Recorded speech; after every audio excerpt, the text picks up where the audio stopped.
All right, so hi. Welcome to Life in the Bottle. I think this week we're going to rename it to Life in a Can. Ben, my beer guy, and David Kaye, owner of Nod Hill. So sort of the special little change up. No wine, just beer. So we'll do just first off, easy question, very softball. How did you end up where you are right now as far as the beer industry is concerned?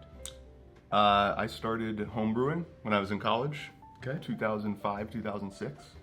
I was going to school in Boston, and great beer scene up there.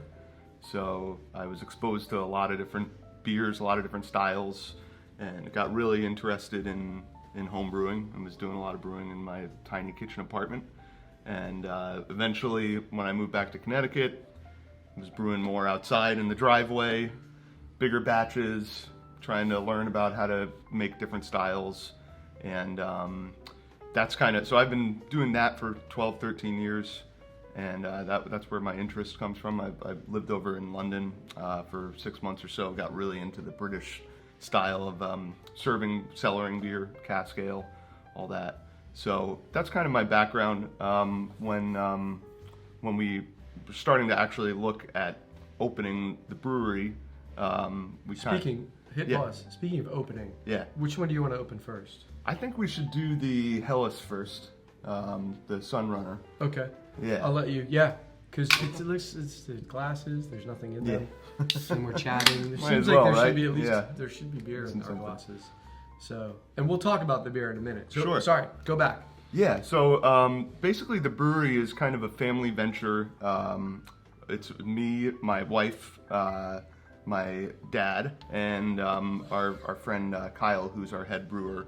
When we decided to do this thing, even though I had a fair amount of experience brewing and everything, we decided to bring in a professional. So Kyle was brewing at a place in Binghamton, New York for a few years. He's super talented, very meticulous, detail-oriented kind of brewer, which I think really shows in the beers that he makes. And my wife and I kind of run the day-to-day operations. And your dad, was he a beer fan to begin with? He was like more of a wine guy, and then I got him into beer when I was brewing, and now he's a beer guy. That was full blown. Yeah.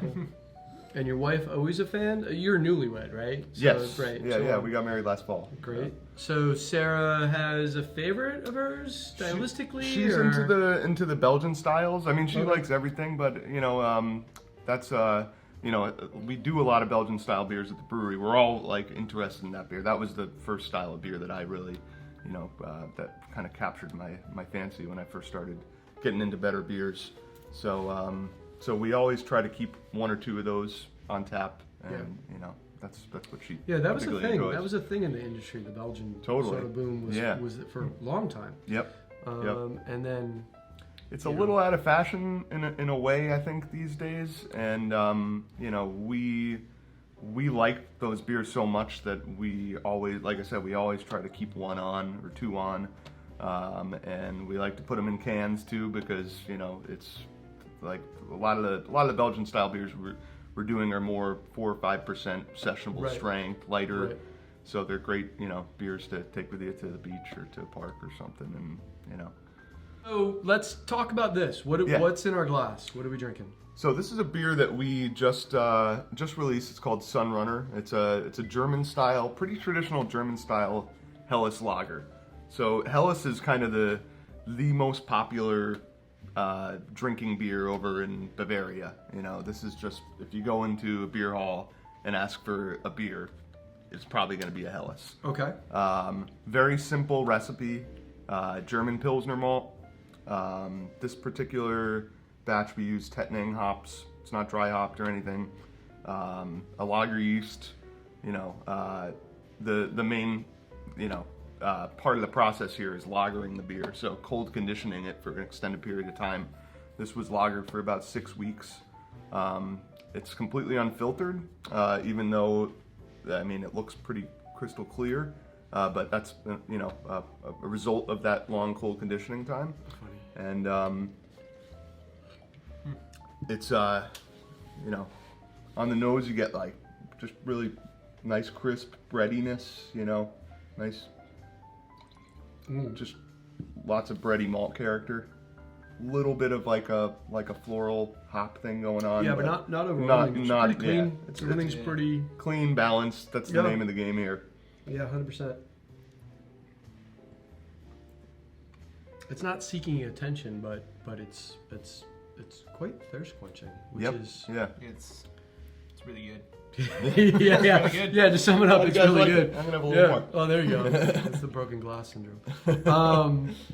Yeah, like what the viewers won't understand that it's about like 85 degrees in here right now. We don't want to run the air conditioning because then you'd hear the air conditioning, and so this is fitting the bill perfect. Yeah. Ben, I think you had some questions for David too, right? Yeah.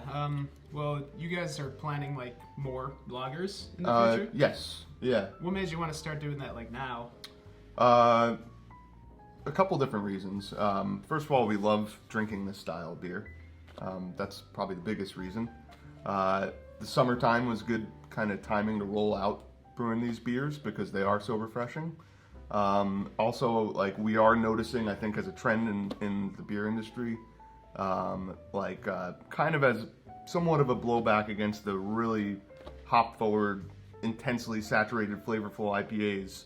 Something like this as a reaction to that, where it's not, like you said, not seeking attention, nice and refreshing, crisp, not a high ABV. Right. So it's 5%. It's 5%. Which is pretty standard. That's like as growing up, that's what beer was. Yep. Back in the day. Yeah. So it's kind of the traditional lager, like. Yeah, super. I would say extremely user friendly. There's nobody that can taste this. There's nothing outside the norm that I don't like it because of that. Right. Yeah. Right. It's just super happy, easy. Somebody that's into quality beer is gonna love it, and somebody that might drink maybe more of a national brand type of thing that's a little bit more whatever. Yep. Would enjoy it as well. Yeah, I mean, we've noticed having these lagers on tap in the tap room. It's a really great thing to offer, both for we're having people that are really into craft beer come in and be like, oh, you got a Helles on. I'd love to try it. But it's also a nice thing to offer to somebody that is like, I don't like hoppy beer, and I usually just drink whatever, and have something light and crisp like that is nice. Yeah. Mm-hmm.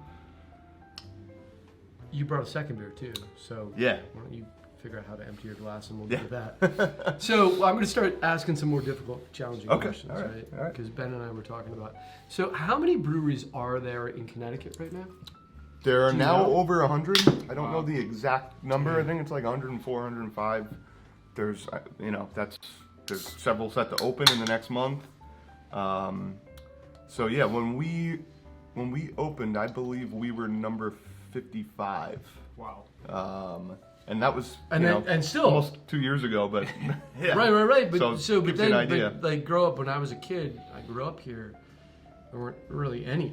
Mm-hmm. I remember, when New England Brewing opened in Norwalk. That was a pretty big thing. That whole first, what was it? The micro brew boom, right, in the 80s, late 80s, early 90s.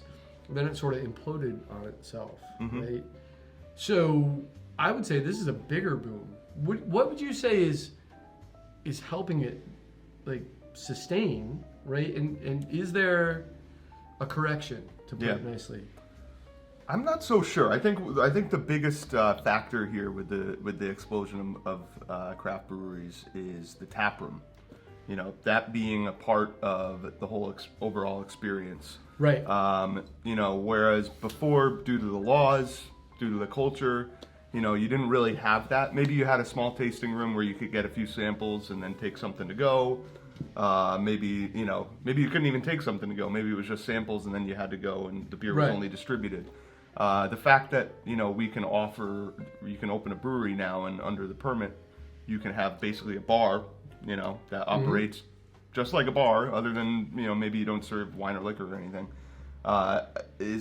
that's the big game changer. So, you're creating this experience that people can have, and, why shouldn't every town have a place like that? I think that's what, a lot of these, even though there's a lot of breweries opening, most of them are extremely small and maybe aren't even doing any distribution. Right. So that's why, this number can be supported in a state. So it's going back to the old day before everyone wanted to be a national brand, and you just wanted to be the local beer. Yeah. Right. Yeah, I think that's very much what's going on. Explain this to me too. Yeah. Or no, I'll let you. What do you got? I was just gonna say it's sort of similar to kind of like how the European pub. Totally. Explain this to me too. Mm-hmm. When did this mindset go in? Before we talk about this beer too. Yeah. Similar and different. Yep. How many? Okay, ready for this? It's Yeah. a good one. How many beers have you brewed? How many different beers have you brewed in the 2 years? Yeah. We've brewed about 60 different beers. Okay. I would say that they probably represent maybe 15 to 20 styles of beer. Okay. I would estimate that about 75% of our output is IPAs and double IPAs. I mean, Okay. we love those beers. We love brewing them. They sell really well. So that's, to a degree, it's our bread and butter, and it does allow us to get crazy and do some interesting things with styles that maybe we know aren't going to move as quickly, but we still would like to offer them. But that's kind of a new mentality on this side of it. Like back in the day, 80s, late 90s, people would Yeah. come up with 1, 2, Right. and 3, and they brew it repeatedly. Right. So a client would come in, customer would come in, that would be it. There it is. Yep. Pete's Yep. Wicked. There it is. Yep. What I love. Oh, brand extension. They did, I think they were like one of the first seasonals. Yeah. And that was Yeah. sort of I'm going to brew this year round, and these are going to be a rotational type of Right. thing. Right. And it seems like now, Yeah. it's like every other time I get an order from anybody, not just you guys. Yeah. There's 3 new. Something new. Yeah.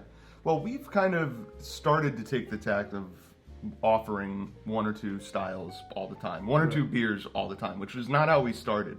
And when we started, we were just trying something new, basically every time we brewed something and kind of seeing what sticks and what the demand was for. And now that we kind of have a sense of that, we are offering a couple beers pretty much all the time.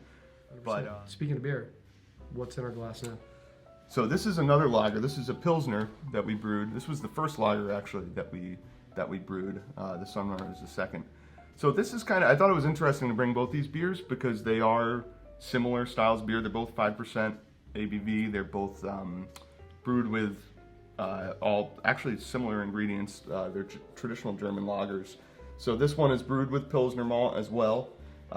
It's a different, we use a different Pilsner malt in this beer. It's a little bit different. So it's got a little bit less of the bready character that was in the Helles. I mean, it's still there and it's still nice and crisp and, but it's got a, slightly different character.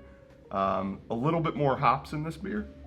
So, on the nose you do get more of that herbal kind of floral, it's German noble hops. So it doesn't really have the tropical fruit and citrus character that a lot of the, American or Southern Hemisphere hops that are used in Right. IPAs have. It's a little more restrained and refined and, Yeah, I would say this beer is definitely more linear. It's more precise. It's more pink. Yep. Where that one was just a little bit more broader, A little bit rounder, richer. Yeah, a little softer. Yep. This is a little more direct and zingy. But I mean, the 2 styles are quite similar. If you like something that has a little bit more hop bitterness, then you probably want to go with the Pils. If you like something that's a little bit rounder and breadier and softer, the Helles is the way to go. Yeah, it's interesting that there is, obviously it's still hopped, but it's such a contrast to an IPA hop that it's like you almost forget it's hopped. You know what I'm saying? Yeah. It's like, this is thought of to be more clean and crisp and Absolutely. direct to the point, but there's still plenty of hop flavor. Oh yeah, 100%. yeah. It's just a different way of using the hops, and you get a different kind of character from it. Right. That's funny. When I first started getting into beer, it was all IPA. That's just my generation. That's just the way it was. So when I started drinking Pilsners and stuff, I was kind of like, "With there's hops in this? I don't understand." Right. How is that a thing? Yeah. So, what's next? Meaning, for you guys. Yeah. Well, in the short term, we are going to be putting out a number of other lagers. We have one coming out next that is brewed with all Connecticut ingredients. Oh, And we actually did dry hop that one with some Connecticut grown hops. cool. So that should be interesting. We're really excited for that one. We're doing a wheat lager. We're going to do a fest beer, which is kind of the similar to the Helles, but a little bit higher ABV, kind of the traditional German Oktoberfest style. So we're going to be we have this seasonal schedule we're working on where we'll do 3 or 4 months of lager brewing, and then 3 or 4 months of shifting back and doing a lot of Belgian styles. Kind of makes it easy on the production side with the yeasts that we use. So that's kind of our plan going forward with the non-hoppy beers. We also have a mixed culture barrel aging program that we're just kind of getting our feet wet with. And we have the first beer is going to be coming out next week that we've had. We aged in our foeder for 4 months. We've been bottle conditioning it for the past 6 months or so, and we're really psyched to start dabbling in that a little bit. Very cool. Well, I think what I want to say is thank you for being, a solid partner. You know, it's been fun to see you guys grow. Yeah. And hey, here's to us. Hey, Hey, cheers. Cheers.